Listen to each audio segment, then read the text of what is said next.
കോക്കടവിൻ്റെ കാർഷിക ചരിത്രത്തിൽ പുതുവാതിൽ തുറന്നിരിക്കുകയാണ് പി.ജെ. ജോസ്. ഈ കർഷക ദിനത്തിൽ ജോസിനെ തേടി പശു വളർത്തലിന് അംഗീകാരവും എത്തിയിരിക്കുകയാണ്.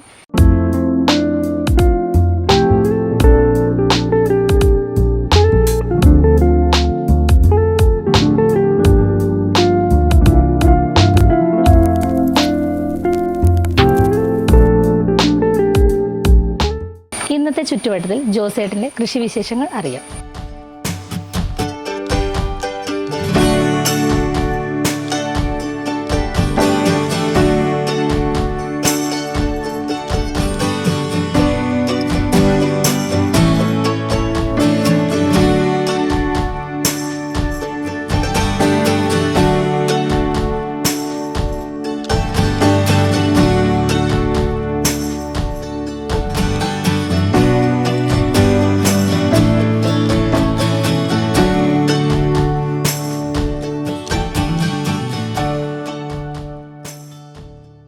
പശു വളർത്തലിലൂടെ കാർഷിക മേഖലയിൽ സ്വന്തമായി ഒരു ആശയം തന്നെ സൃഷ്ടിച്ചിരിക്കുകയാണ് ചെറുപുഴ പഞ്ചായത്തിലെ ഗോക്കടവിലെ പി.ജെ. ജോസ്.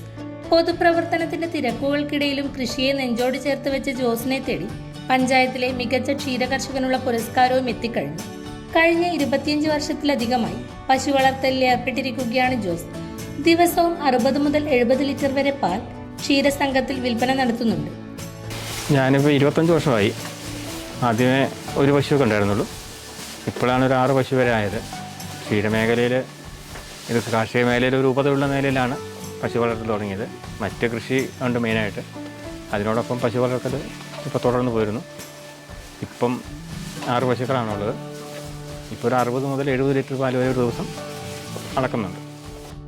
മറ്റ് നിരവധി കൃഷികൾ ചെയ്യുന്നതിനൊപ്പമാണ് ജോസ് പശുവിനെ പരിപാലിക്കുന്നത്.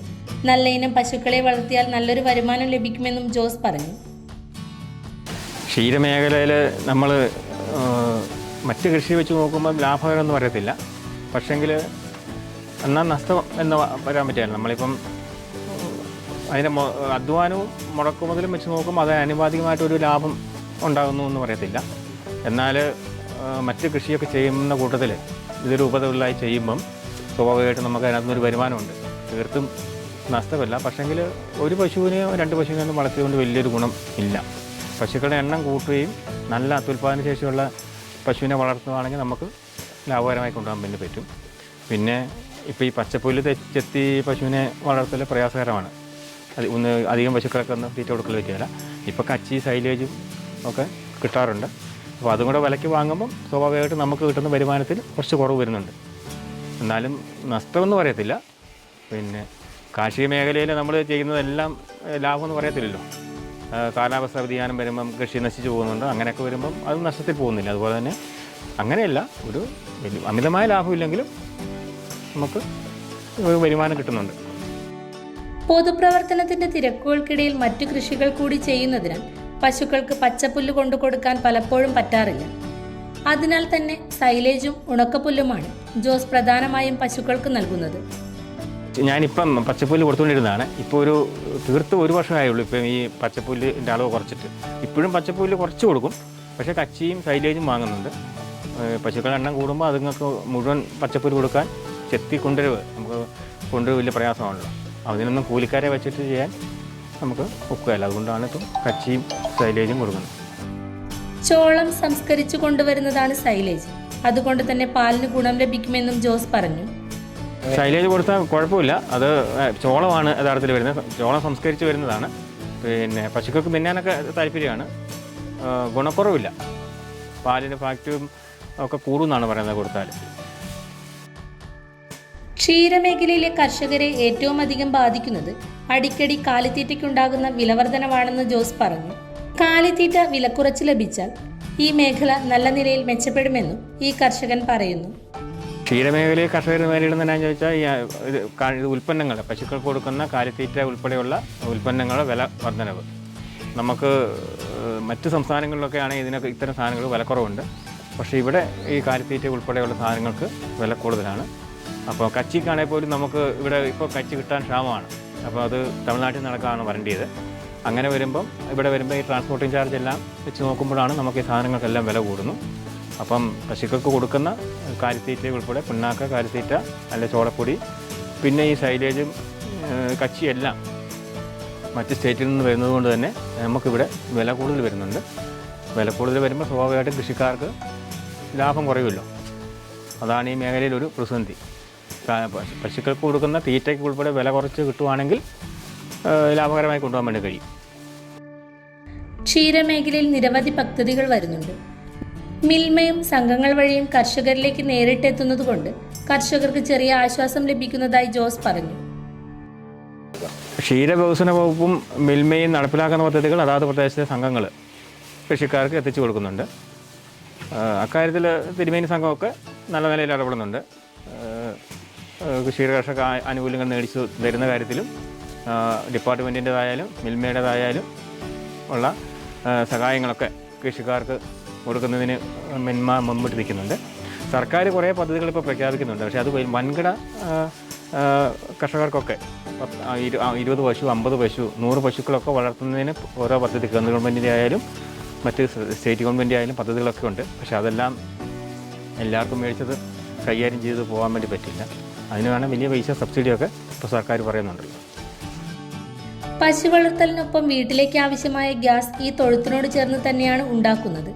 ഈ ഇനത്തിൽ വലിയ ലാഭം ലഭിക്കുന്നതിനൊപ്പം ചാണകപ്പൊടിക്കും ആവശ്യക്കാർ ഏറെയാണ്. മറ്റ് കൃഷികൾക്ക് വളം ലഭിക്കുന്നതിനാൽ ഈ ഇനത്തിലും പണം ലാഭിക്കാമെന്ന് ജോസ് പറഞ്ഞു.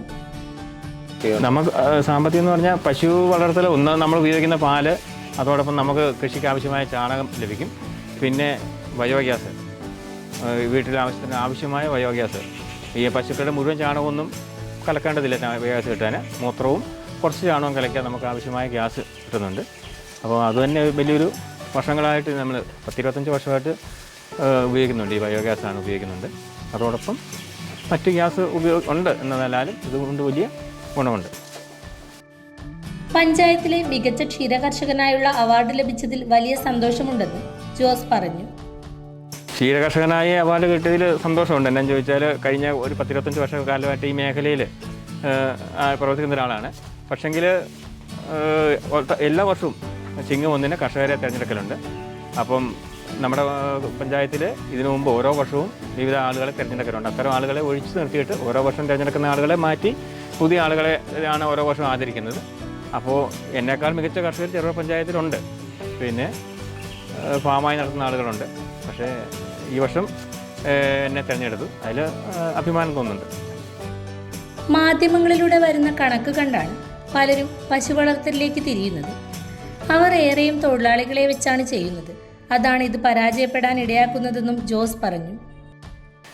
കണക്ക് കൂട്ടി നോക്കുമ്പം നമ്മൾ ലാഭകരമാണെന്നൊക്കെ പറഞ്ഞാലും ഇതിൻ്റെ പ്രവൃത്തിയിലേക്ക് ഇറങ്ങി വരുമ്പോൾ ഉണ്ടാകുന്ന പ്രതിസന്ധികൾ, ഇപ്പം പശുക്കൾക്കുണ്ടാകുന്ന ഞാൻ പറഞ്ഞില്ലേ രോഗം, അതുപോലെ തന്നെ കൂലിച്ചെലവ്, കൂലിക്കാരെ വെച്ചിട്ട് ചെയ്യുമ്പം ഉണ്ടാകുന്ന പ്രശ്നങ്ങൾ ഒക്കെ കുറേ കാര്യങ്ങൾ സ്വന്തം ചെയ്യാൻ പറ്റുന്നില്ല എങ്കിൽ ഇത് ലാഭകരമെന്ന് പറയാൻ പറ്റില്ല. മുമ്പോട്ട് കൊണ്ടുപോകാൻ പ്രയാസം വരും. അങ്ങനെയാണ് ഈ പ്രവാസികൾ ഉൾപ്പെടെയുള്ള ആളുകൾ ഇത് ഫാമുകളൊക്കെ തുടങ്ങിയിട്ട് പെട്ടെന്ന് നിർത്തുന്ന സാഹചര്യം ഉണ്ടാകുന്നു. സ്വന്തമായി അധ്വാനിച്ച് പശു വളർത്തലിനൊപ്പം മറ്റ് കൃഷികൾ കൂടി നടത്തി മാതൃകയാകുകയാണ് പൊതുപ്രവർത്തകൻ കൂടിയായ ജോസ്.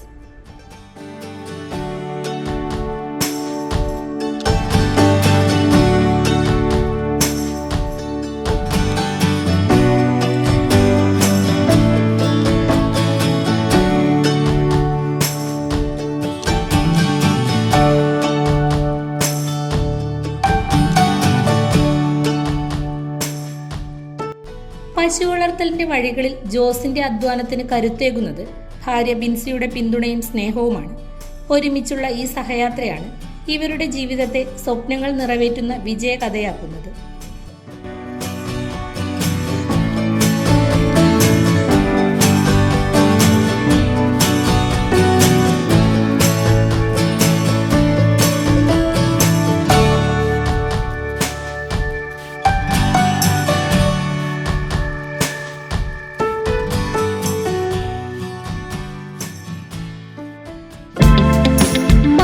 ഹൈവേയുടെ ചെറുപുഴ ചിറ്റാരിക്കൽ റോഡിൽ പുതിയ പാലത്തിന് സമീപം മിതമായ നിരക്കിൽ റൂമുകൾ വാടകയ്ക്ക്. ആധുനിക സൗകര്യത്തോടു കൂടിയ റൂമുകൾ, പുഴയുടെ മനോഹര കാഴ്ച കണ്ട് ടൗണിന്റെ ബഹളങ്ങളിൽ നിന്നും മാറി താമസിക്കാൻ ഏറ്റവും അനുയോജ്യമായ മുറികൾ. Thattaparambil tourist home, Cherupuzha.